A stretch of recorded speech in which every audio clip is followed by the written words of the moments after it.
Hey folks, I'm Gene Della Sala with Audioholics, and we have a special guest, one of our reviewers, Mr. Theo Nicolakis. Am I saying your last name right? It's always kind of a challenge for me.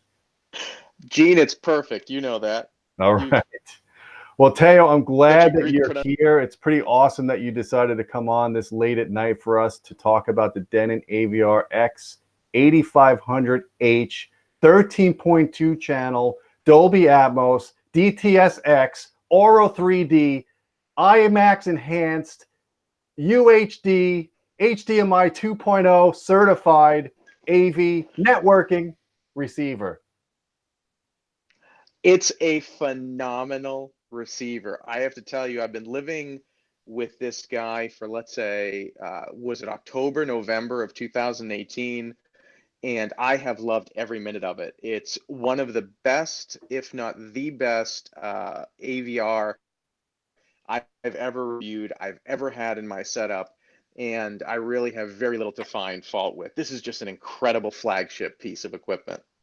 Well, one thing I love about Denon or Denon, whichever way you like to pronounce it, is they have this history. I've been following this stuff for 20 years. As you know, we've been doing Audioholics for 20 years now. They have this history of dropping down a gauntlet when it comes to AV receivers. You know, they've always been neck and neck with companies like Yamaha and to some extent Pioneer Elite. I've always kind of considered Pioneer Elite maybe a little lower down the totem pole when it comes to the flagships, until recently at least. But you know, Yamaha would come out, let's say, where they come out with the DSP A1 or the DSP or the RX V1. Then all of a sudden, Denon would come out with the AVR 5800. It would have a giant toroidal power supply in the thing. It'd be 170 watts instead of 150 watts times 7. They would always nudge it up. They would take it to the next level.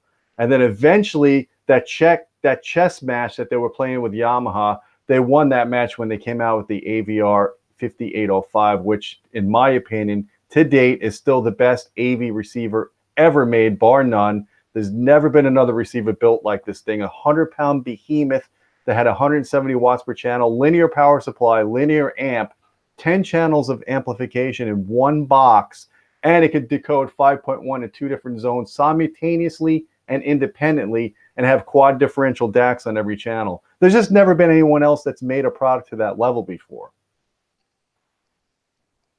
Absolutely. And the one thing that really impressed me about Denon, and I think just like you said, I think that those days of having an AVR like that, we're probably never going to see again. But I think where we are today, the demands of modern home theater, where you really have to have not just your traditional 7.1, 7.2, but you really need to start to handle something that's going to be a 7.2.6 setup. This is an incredible achievement from Denon. As you know, I've reviewed several different AVRs, pre-pros over the years, including various Denon models. And what they have done with this is probably the closest thing that they have come to those behemoths of basically a decade plus ago. Yeah, and interestingly enough, the AVR-X8500, just like the Marantz SR8012, both of those flagships from each of those companies, because you know Denon and Marantz work together, they're under the same Sound United umbrella. Both of those products were made at the same factory in Japan that the AVR 5805 was made at, by the same engineer, the brilliant engineer that came up with these designs. Same guy that's working on these models. So you know they put every bit of technology and performance possible at these price points into these products. And you know, Gene, when I had the chance, the last Denon flagship that I reviewed was the 7200 WA, and it was really a wonderful and beautiful piece. When I got this in my setup for review, and I pulled it out of the box, and I decided to put the 7200 next to the 8500, it was like a revelation as to how much time and attention and detail that Denon has put into this. The first thing that I noticed, aside from the weight, it's 51 plus pounds, and you feel it, is just lifting down the front panel is solid aluminum versus plastic. And then as I started to scour it, I noticed, wow, this thing is a lot longer. Just the size and the girth of the unit really started to show where they've put the larger power supply, the increased channels, everything that they did, all the way down to the screws. It's amazing that even the buttons that are behind the front panel all were upgraded. Denon did not miss a beat. I think that they say something in their marketing materials that they upgraded over 1,000 parts, and I believe it absolutely positively. Well, I got some pictures here that I want to share. I just want to make sure you see my screen right now. Yep, I can see you just fine. Okay, so this is the hero shot of the receiver, obviously the 8500X or the 8500H. The retail on it, I believe, is $4,000 or $1 short of that. Now here's here's what Theo was talking about. The picture on the left is the 7200, and the picture on the right is the 8500. Just so you get an idea of size, the scope of how big this receiver is. And Gene, it's amazing because even though you can tell the difference in the pictures, it doesn't do justice. So look at what you're sensing there, and now just look at the way that they've had to bolt the top panel on top. Yep, you can see the way that those screws are done. Just everything is thicker, bigger. You can see the branded Denon power supply right in the middle quadrant of the chassis there. It's just incredible. And you see the heat sinks very visibly and clearly through the top of the unit. Just everything about it. This is a unit that has impressed me from unboxing all the way down 7 months later. Yeah, well, you know, if you look on the inside of this baby, I just want people to realize what's going on here. They have, I believe the engineer said that this transformer is like an 18-pound or 19-pound power transformer. It's an E-core. This is a massive transformer. And, you know, the first thing that I noticed is I thought Denon did a really respectable job with the 7200. And as some of the readers probably notice, I've also used an external 200 watt per channel power amp to power the floor standing speakers using Amplification and the pre-outs. As soon as I plug this into my setup with the SVS Ultra Towers, this thing just had a ton of juice behind it. Again, just to be clear, as we've talked about, I also use a dedicated 20 amp power supply because we know that at least with this unit, we're going to get a minimum of at least a 10% increase in power using it with a 20 amp circuit as opposed to a 15 amp circuit. But it's really got plenty of juice. I have had no extreme need at this point to reconnect the external amps, which is something I'm going to be testing out in the coming months. But I've just had a lot of fun with it just out of the box. Yeah, when you get into a product like this that has such a big power supply, and it has all these channels, in this case 13 channels, you really want to put this on a dedicated line.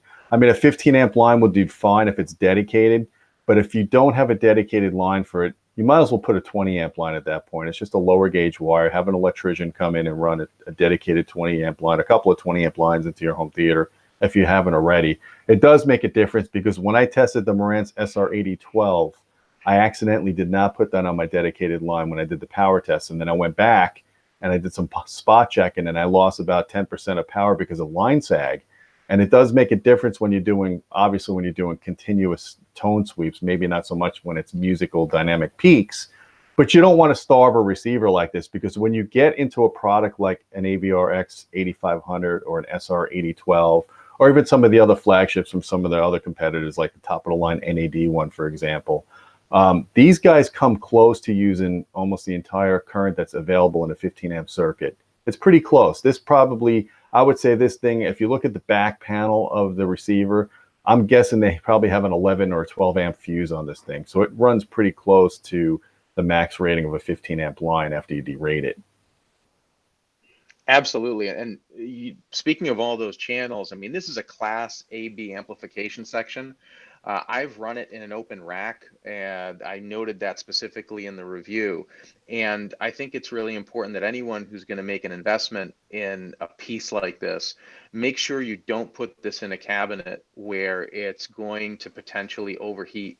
It's really important to keep this into a well ventilated space. I can't emphasize that enough, because if you start to push this guy, it does get very warm on the top and all around. Yeah, and a couple other things. I'll talk more about the heat thing and how you can mitigate some of that. But before we get into that, I just wanted to go over with you guys some of the design aspects of this amplifier that makes it really special. Number one, Denon switched over to this monolithic amp construction. They've been doing this now on their AVR-X line. They're doing it on the Marantz line as well. And each one of these is its own amplifier channel on its own separate card. And the advantage to that is you get better channel separation now, because not everything's located on one card, so you get better isolation per channel. And we've measured this. I've done crosstalk measurements on the SR8012, for example, and found that thing had excellent crosstalk, channel to channel crosstalk, when I was testing up to 7 channels at once. And sometimes when you get these receivers, when they cramp all the technology into there, you get, you don't get the greatest stereo separation, which really matters, especially for the front speakers. So obviously they did their homework here. They've got dual heat sinks here for left channels on this side, right channels on this side.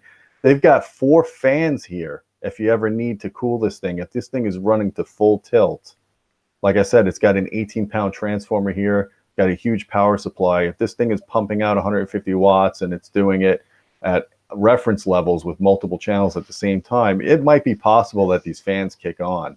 Now, what was your experience? Have you ever heard the fans turn on in any of the listening demos that you've done? No, I haven't heard the fans at all. And again, I think that keeping it in a well-ventilated open rack really made the difference for me. And again, if you're in a high-end home theater, you don't want to hear those fans.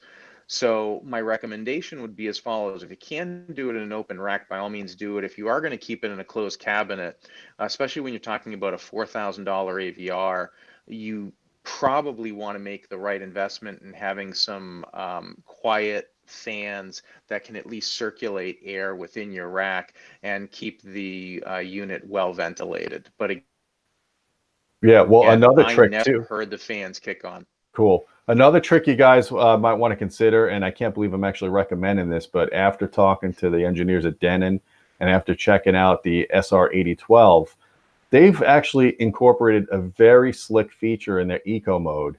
Now, I'd never recommend using eco mode in the on position unless you're doing this as a preamp only and you're not using any of the internal amps, because eco in the on position will just kill your power output. It puts it to a lower rail voltage on all the amplifiers, and that 150 watts will now become like a 30 or 40 watt per channel receiver. You don't want to do that. But the really slick thing that they do on this model and some of the other newer models, including the Marantz, is Eco Auto will actually step you down to a lower rail voltage at lower power levels. This thing will sense based on the volume level that you're at, and it'll step you to the lower rail voltage. And what that does is it biases the amps at a lower idle current. So you've got, instead of having 13 channels of amplification biased at full power of what they would, the quiescent current of what they would dissipate, they've now lowered that by lowering the rail voltage, and it cuts the heat down significantly. On my SR8012, for example, if I ran it without the eco mode off, just with the eco mode off, I could almost cook an egg on the thing because it's in a rack and the door is kind of closed. It's perforated, but it doesn't have forced air cooling in it. So as soon as when I switched it to Eco Auto, it cut that heat dissipation in half. And like I said, when I cranked the volume up to levels that really mattered, it would automatically turn that eco mode to off as if you didn't have it on at all, and you still had access to full power. It's kind of like how a Class G amplifier works, kind of like a multi-rail amplifier. That's what they've kind of done in this circuit. Gene, in terms of the auto, I have to tell you as well that even in terms of my subjective testing, I never once felt putting the eco mode into auto that I was getting shortchanged on power. And I'm sure there are some people are out there listening saying, if I put this thing in my setup, I'll never use an eco mode. I really did not notice any performance hiccups. I think what Denon has done is extremely impressive. And, you know, for those people who are concerned about that, I wouldn't give it a second thought. No, they did a lot of homework on this, how this whole thing operates, and I can't go too far into it. I've kind of talked to their engineers, and it's really impressive. So, like I said, this thing is well laid out. Some people were criticizing it for having an E-core transformer instead of a toroid. Like, for example, the Marantz has a nice big toroid in its own can. You know, there's pros and cons to both designs. You can do an E-core, you know, just as well as you could do a toroid, or just as badly as you could do a toroid. If you do an E-core correctly and you minimize the leakage inductance that it causes, especially during saturation, you can minimize the noise. And the advantage of having an E-core in this situation is it's more space efficient, because they didn't have the width to put a giant toroid. If you would have put a toroid in here, this chassis would have been wider. So instead they went with a longer E-core because it fit better, as opposed to the toroid that you see in the Marantz SR8012. And Gene, to that point, is I think for most users, especially those who are considering a unit like this that want to do a maximum of 7.2.6 or 9.2.4, that power supply is going to be just fine, especially if you're using average or relatively efficient speakers.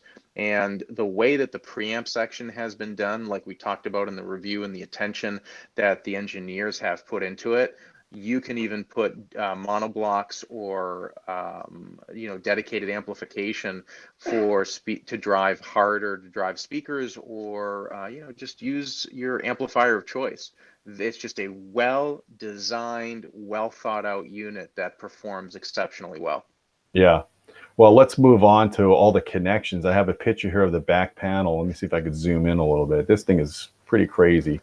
I even have a picture of all your connections that you made with the speaker cables. So the one thing I wanted to say that's interesting about this unit that you don't get on some of its competitors is, number one, you've got 8 HDMI inputs. They're all 4K HDCP 2.2. You've got 3, not 2, but 3 HDMI outputs, and they're all HDCP 2.2. Some of their competitors, when they have multiple HDMI outputs, they don't necessarily do HDCP 2.2, or they don't give you 4K resolution.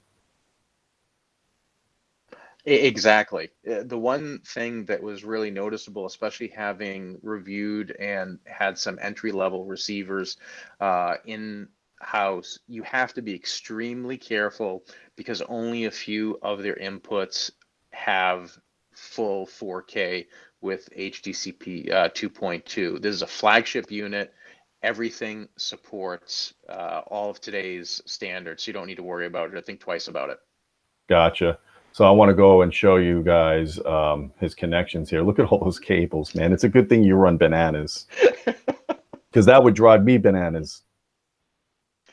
You know, I'm going to tell you a little bit of detail that you can't really tell from the photos. I don't recall if I had put this in the review or if I had tweeted a photo of it, where I had the binding posts side by side between the 7200 and the 8500. Denon has improved the binding posts on this guy, and as I was plugging in the banana plugs, I noticed the difference right away. It's unbelievable. Higher quality, firmer, you name it. You'll see that obviously with 13 active channels and 15 total channels. I used a combination of locking bananas, some 45-degree angle locking bananas, and some other banana cables, terminated cables that I had, because I was starting to run out of cabling in my setup. But it's just a great unit. Awesome. Well, a couple of other things I want to talk about here is just the configuration of all the various speaker options you have. You figured out a way basically to have all 3 formats, to have your cake and eat it too, to basically have all 3 formats off of one box and not have any other external amplification add to it. And just basically, because the Denon is so smart and it has 13 internal amplifiers but 15 connections, why don't you talk a little bit about how that works? So Let's remind everyone who's watching the broadcast that when we're talking about immersive audio, we're really talking about this concept of speaker layouts.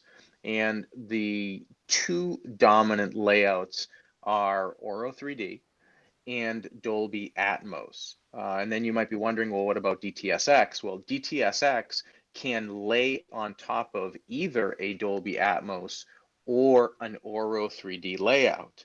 And what I found frustrating with the 7200 is if I wanted to run any Auro 3D material, I had to unplug and disconnect my Subwoofer 2 output and use that for the voice of God or the overhead speaker channel. And the other thing that I had to do was I had to use an outboard 2-channel amplifier to drive either of the height speakers or whatever I chose to do with the amp assign. All that's gone. I have 15 binding posts, and if I put in Auro 3D content, the 8500 auto sense disc and will automatically activate the appropriate amplification channels for that. So I connected this unit once. I ran a single sweep for Auro 3D, for Dolby Atmos, for DTS:X, and that was it. I never had to touch this unit again. And that was not my experience with previous units. And I found that to be quite frustrating. So I really have to applaud Denon for what they've done here. This is again, I can't say it enough, a well thought out, true flagship product that has addressed many of the shortcomings that I had highlighted in previous generation AVRs. Yeah, I want to repeat something that you said because you kind of went, your internet connection is not that great being in the basement where you are. So what Theo said was basically the unit, the 8500, would sense what kind of signal he has in, whether it's an Atmos signal or an Auro 3D signal, and it would automatically switch to the right speaker configuration. So basically, he had all 15 speakers connected to the thing. It could only support 13 at a time, but it would switch between the voice of God speaker and not having the voice of God speaker, so he can have Auro 3D support versus Atmos or DTS:X. So why don't you talk about your actual speaker layout? What are you running? I'm assuming you're running 7 bed channels and then 6 speakers in the ceiling. Why don't you tell us about that? So what I have is I have a canonical 7.2. So I have the SVS Ultras all around at the floor level. And then I have a canonical Auro 3D 13.1 and a canonical Atmos. So I guess if I'm looking at it here, you'd call it basically a 7.2.6 setup. So the way that I had configured it, I'm using both my Auro 3D and the Atmos left and right side height speakers as the same speaker. So it's worked perfectly. So you're not using any bouncy house speakers in this layout, right? And absolutely not. You and I have gone back and forth on that. So I mean, if you're going to spend $4 grand on a receiver and you're going to do every format, please don't be bouncing sound. Put the speaker in the location you want it to produce sound. Well, I will say something in defense of that, having, as you know, also had the bouncy speakers, as we say, the Atmos enabled speakers in my setup.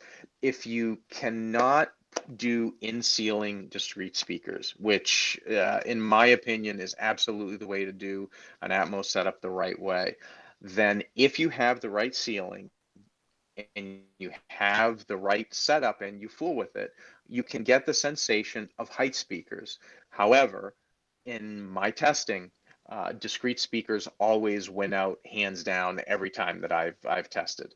It's I'd call it sort of a second best option if you simply can't do in-ceiling speakers.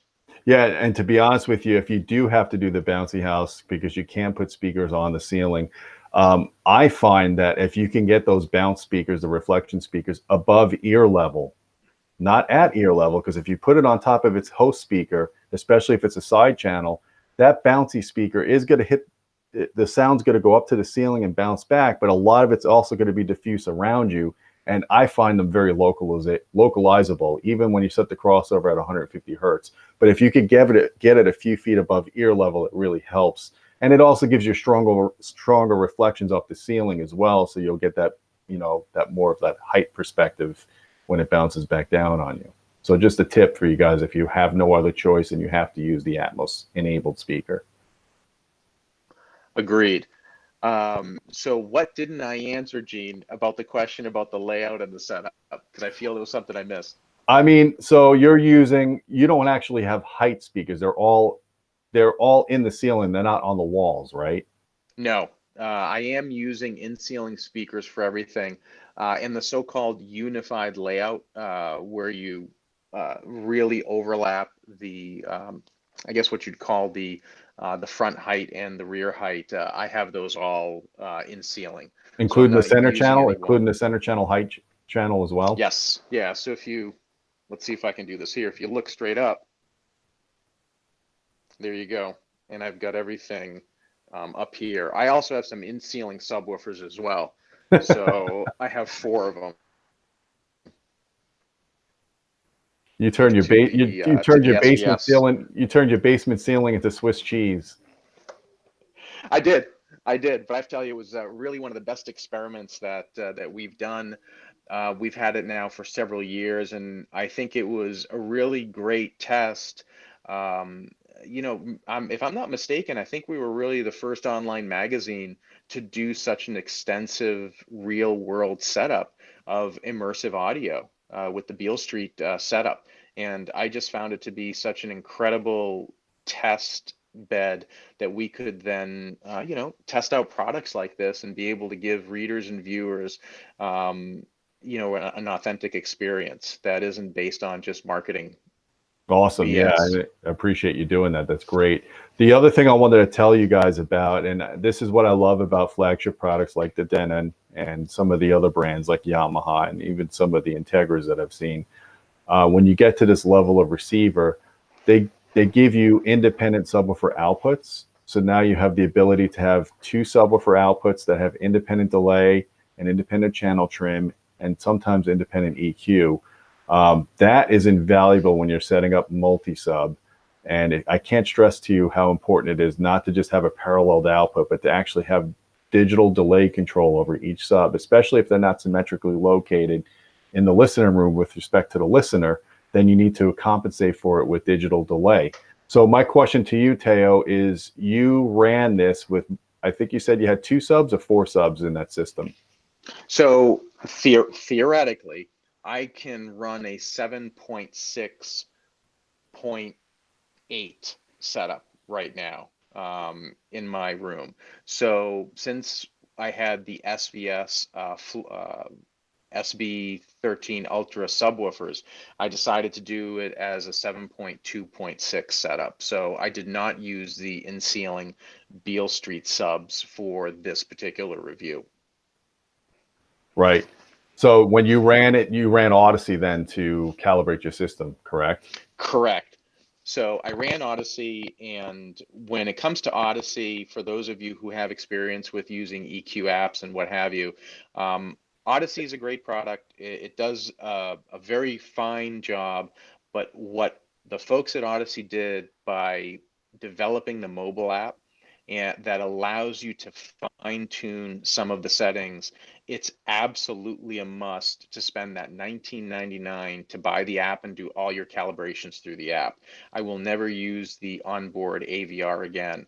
So typically what I do, as I've mentioned in previous reviews, I think Odyssey is a great product. I don't like when it EQs everything up from 20 to 20, 20 hertz to 20 kilohertz. Instead, what I typically like to do is I like to limit the EQ either to around the Schroeder frequency of the room, which again, referencing Dr. Floyd tools, you're talking about somewhere in the neighborhood of 200, 250 hertz or so, but I will typically EQ up closer to about 500, 1,000, and depending on the sound, I'll even test out EQing up to 5,000 hertz, and that betrays some of my experience with ARC doing that.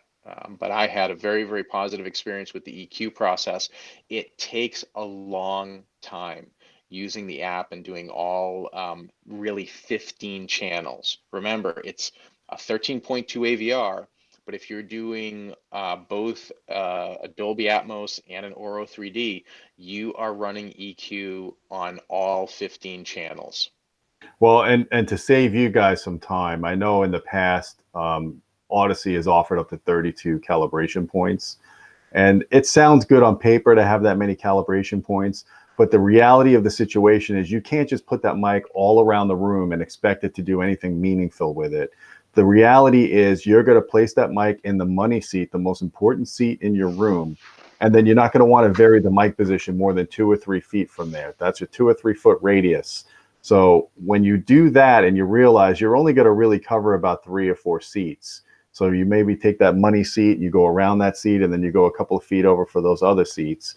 And to be honest with you, you're going to go in and use the editor app anyway, and you probably will limit the bandwidth like Theo said. My personal experience as well, and I've tested Anthem Arc, which I actually really like the way Anthem Arc does its bass calibration. I found it sounded best when I limited it in my room to 500 hertz. When I went above that, I felt like it pushed the mid-range too far forward or it just didn't sound quite right. Odyssey is kind of a mixed bag for me depending on what room I'm setting it up in. But the fact that they now have this editor app that you can control the bandwidth of correction and even the amplitude of correction and what channels you want corrected or not is really makes a difference. It gives you a great tool in your bag of tricks to improving the sound quality of your system. Gene, I'll add one additional thing. I'm running 2 subs. And as we know from some of the science is if you're in a typical rectangular room, the ideal setup is to have 4 subs either in the corners, at the midpoints of the room, or at the 25 and 75% points of the front and back of the room or the 2 sides. What I've found with Odyssey is if you're an end user and you're putting a flagship product like this or any Denon Marantz product that you're running with Odyssey and you're using a single sub and you find that the sub output is not that great, using the app and slightly raising some of that response will do the trick. What I have noticed running both Arc and Odyssey in the same room, in the same setup, is Arc does a slightly better job in the what do they call it? The come on, Jane, help me. The room. Room I'm modes? blanking because the not the room modes. The Oh man, I'm bad at the charades game. In any event, it's the additional bass that the room adds at the lower Boundary frequencies. gain. The gain.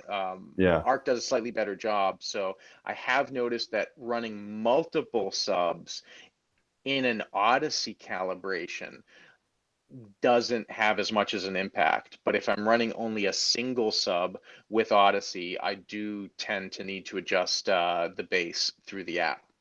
So just a little tidbit there through experience. And again, that's going to vary depending on the room that you're in, the subs that you're using, where you're sitting in the money seat. All those great things, all those variables will come into play. Yeah, there's a lot of factors because when I've tried out recently on the SR8012, I ran Odyssey and I found that I set the bass levels about 4 or 5 dB too low. But it did a good job of flattening out the primary room modes that were in the room, and it did a good job of identifying the distance of the subwoofers. And I don't think Anthem Arc does distances. I don't think it does set the distances. It does not. You have to do that in advance. I mean, that's one thing I have to say with my experience with Odyssey. It's done it pretty much spot on every single time. What I will say for those of you who might also be wondering, well, what if I do want to run 2 subs, 4 subs or more? You will have to use a Y adapter.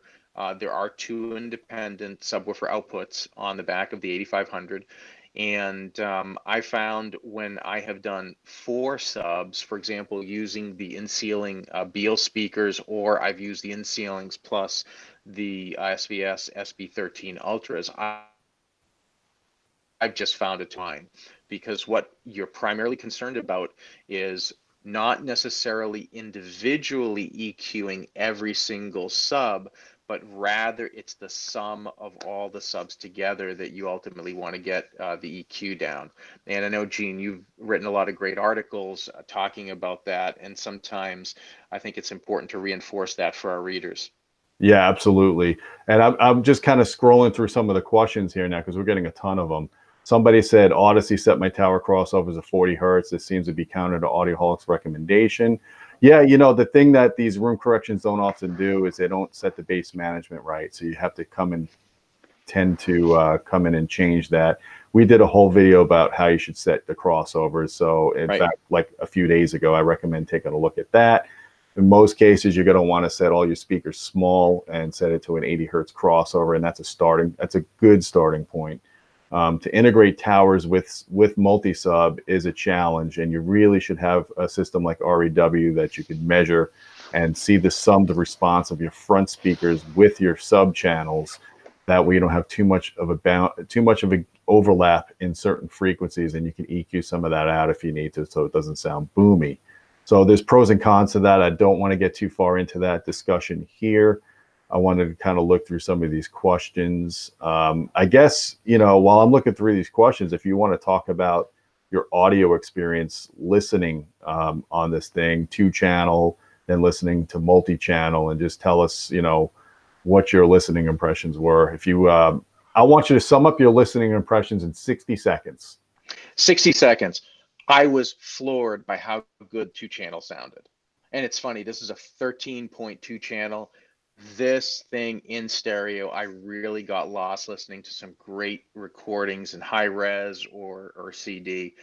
That was the real jewel for me. The second thing is the amplification worth it? Is it worth it to run a 7.2.6, for example? Absolutely, especially if you're in a larger theater. I mean, my space is basically 15 feet wide by almost 30 feet long or so, and having the middle height speakers and have that available absolutely improve the ambiance. So for those of you who are looking for a true flagship, high performance, and you have a larger room, I can't think of a better AVR on the market today that will handle everything. It just sounds great with everything I threw at it. Right. You know, another cool thing this amplifier has, or this receiver has, is it actually has a preamp out or preamp mode that will disconnect the signal path between the amplifier and the preamp. That's a cool feature. You don't see that a lot in receivers that have preamp outputs. Not at all. And I think that, again, just is a testament to what has happened. And I think that when we delayed the review to talk about some of the additional refinements that Denon did for the preamp section and the volume, it just really is a testament to that. And once again, if this is the type of setup where you want to use the AVR and then you have dedicated amplification that you want to use on your fronts, on your center channel, you have the flexibility to do that. And it's just, again, a really well-designed, well-thought-out unit. Yeah, just to give you guys a little reason why I'm excited about that is recently I measured the Marantz SR8012, and I measured the preamp outputs on that thing, which it has a beautiful preamp output. The problem is on the test bench when you're running continuous sine wave sweeps and you're not using the amplifier and the amplifier channels are just open circuited or no loaded. When I exceeded like 1.2 volts RMS, the actual unit would shut off, and I was like, "What the heck is going on here?" Well, then I put a probe on the outputs of the amplifiers, unloaded, of course, and what I found was at 1.2 volts, those amplifiers were clipping. So because it didn't disconnect the signal path between the amplifier and the preamp, it was still driving those amplifiers at full voltage, even though there was no load on them, and that the receiver thought it was clipping, so it would shut off. So I don't think that would ever happen real world, because you would have to be really cranking the snot out of a receiver for it to do that. But the fact that Denon actually has a signal path disconnect between the preamp and the power amp, so you could run this thing as a dedicated preamp by its own, is just another reason why you're going to take a product like this seriously, because you're actually getting very close to separates into one box, with the advantage of you've got a digital architecture in this thing that will just put most separates to shame, because most separates from esoteric companies are years behind this thing. You know, this thing is packed with technology, packed with the best DACs, packed with great digital layout, the ability to stream everything, to have HEOS music management system, and to have all your latest HDMI switching. I mean, it's just, it speaks volumes for itself for what it is. There's no question. And Gene, one of the knocks against receivers and I think there have been two knocks in the audiophile world, putting my audiophile hat on a little bit. It's really that separates will always outperform A, and B, AVRs become outdated so quickly, right? And I think what you get in this product is A, you're getting an upgrade path to HDMI 2.1 connectivity, and that adds tremendous value. So you're going to have some future proofing there. And secondly, as you said, the preamp section is so good that even if you wanted to dedicate the internal amps to, let's say, powering the zone 2 and zone 3, you have enough flexibility to use separate amplification to augment and grow the way that you can integrate this unit into truly your command center of not just an immersive audio home theater, but something that's going to be the center of home entertainment in general for all your streaming and music needs. Yep, gotcha. One thing I wanted to ask you, Theo, you know that Dolby recently put a codec restriction on their codecs that you can't cross up mixers. We did an article about that last year. I know the older products like the 7200 and some of the older Yamahas, that wasn't in effect at the time. So you could do cross up mixing on 2-channel sources to any codec you want. Is that the case with the 8500? Have you been able to do 2-channel up mix to Atmos and then also cross mix if you wanted to take a 5.1 signal and bring it up to Auro 3D, or if you had an Auro 5.1 and wanted to put a Atmos overlay on it? Can you do that? That's actually a good question. So while we're talking, I'll pop in Game of Thrones in Dolby Atmos, and I'll see what comes up. How's that? Okay, and while you're doing that, I'll look at some of these questions. There's a lot of questions here. There's definitely no way we're going to be able to get to all these questions. I'll probably go into the chat afterwards and look at them, but I'm just going to scan what really kind of sticks out here while you're doing that. Let's see. Looks like 2 extra front channels. Mostly a lot of statements, actually. Does eco mode work the same going back on any generations on Denon or Marantz? You know, I checked the old, I think it was the 3300 or 3400 Denon, and I found the eco mode on that was kind of limiting whether I tried it on auto or on, and based on my memory. And that's why I always had a bad taste about the eco mode, and I said never use it. But I did not test that out until recently when I checked the Marantz SR8012, and obviously the eco mode on that is much better. So I would say maybe a generation behind from these current models, but I can't give you certainty whether or not the eco mode has been this slick or not. I know that the 8500H eco mode is even more advanced than what's in the SR8012.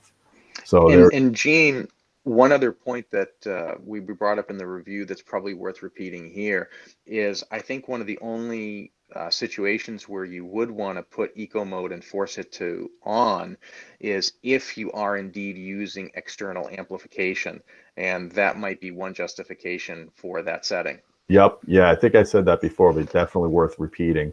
Somebody says, does it have the voice of God input on top of 2 subwoofer input? And I don't think it does anymore, right? That's an oversight or a fix that they did in the 8500 that you had to deal with the 7200, correct?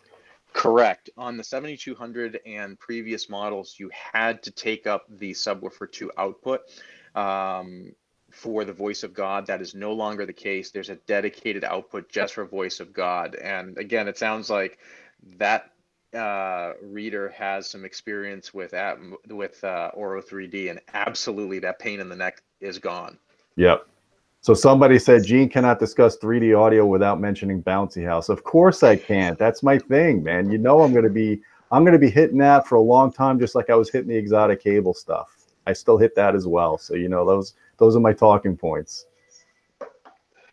And I'm the one who'll be the minor proponent since I've had several units, so they're not as bad as you make them out to be. No, I mean there's caveats, but the way they were being marketed when they first came out is the greatest breakthrough in 20 years, and they're better than discrete. I mean, I had to shoot that crap down, and I probably don't need to be doing it as much now, but it's just kind of something that's still fresh in my head. Let's see what else we have here. Someone said they're glad they got Oppo before they quit. Yeah, I have the Oppo UDP 205 and the 203, and you'll have to pry those from my dead hands. Those are the best Ultra Blu-ray players on the market. Someone said, I'm popping. Oh, go ahead. ahead. I'm popping Game of Thrones in Dolby Atmos. So those of you who are watching Game of Thrones and you do want immersive, just note that it defaults to a Dolby 5.1 mix. So you have to manually select Dolby Atmos. So keep it in 5.1. Don't put it in Atmos, because you wouldn't want to take an Atmos mix and cross mix it to another immersive codec. But if you have 5.1, can you mix that up to Oro or mix it up to DTS-X? I'm just curious. I will tell you in a second as it's coming up. Okay. Someone says 6,000 or 20,000 receiver. All their amps are rated with 2 channels operating by separates. Yeah, you know, that's a misnomer. The Marantz line of receivers, they have that 70% rule where whatever the rating is at 2 channels, they give you 70% of that power and up to 5 channels driven. And I've tested the SR8012. That thing put out well over 100 watts a channel with 7 channels driven, and that was on a shared 15 amp line. So that has a nice meaty amp section. The amp section that's in the 8500 is even more robust than that's in the Marantz. So I would, cut these guys some slack. They're giving you not only the best processing on the market, but they're giving you a pretty solid amp section as well, and all that for $4,000. I mean, to get separates and to have this kind of flexibility, it's hard to get a separate solution that has 13 channels of amplification and processing. Certainly, you can't do it at $4,000. I mean, Gene, I'll put this into perspective too. I think another thing that's probably worth mentioning is rack density. In my other setup, where I have the AVM60 and I have monoblock amplifiers, I'm taking up a 36-inch rack that's completely stacked. Here, I have just a few U that I'm taking up, and that's worth its weight in gold. Yep. How do you measure that sometime? So I just want to highlight again is what the value you are getting out of this unit can't be underestimated. Right. Someone's asking us, what's better, the SR8012 or the Denon AV-8500H? I would say it really depends on what you're going to do. If you're only going to do 7.1.4, if you're only going to do 11 channels of processing and amplification, I would stick with the Marantz because it's a beautiful piece. It's $1,000 cheaper, which you could put that money towards an extra subwoofer, and it gives you very similar performance to what you're getting with the Denon 8500. If you're only going 7.1.4, stick with the Marantz. But if you want to get those extra 2 speakers, you want to turn your ceiling into Swiss cheese like Theo did, then you go to the 8500. All right, so I just fired up Game of Thrones here. Okay. And why don't we'll do this unscripted. Yeah. So let's see if you can see this here.